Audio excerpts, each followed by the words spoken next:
الحقيقة ممكن نقولوا بأن المباراة أو الكأس ديال الكونفدرالية سُرقت من نهضة بركان. علاش؟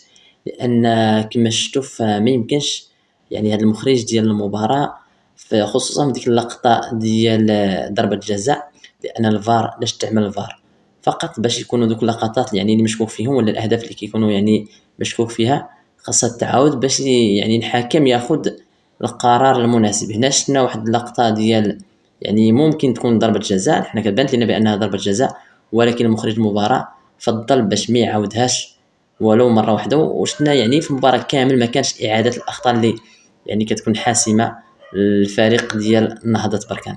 تستمعوا أيضا حتى المحلل في بين سبور غاضب على يعني الحكم أو المخرج ديال المباراة.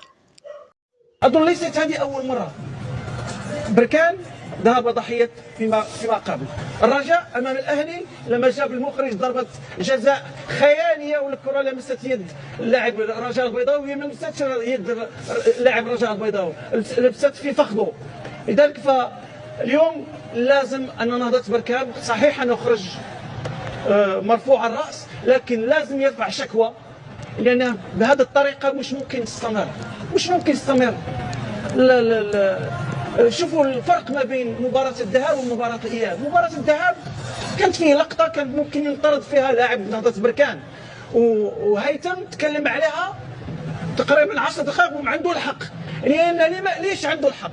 لأن المخرج المغربي جاب جميع الزوايا. أنا أتكلم عن المخرج من المصدر في مصر وليس مخرجنا هنا جزاه الله خير. مخرج من المغرب جاب من جميع الزوايا. اعطي الناس وخليها تحكم وخلي الناس تاخذ كل واحد ياخذ رايه ويعطي رايه. هذه هي كرة القدم.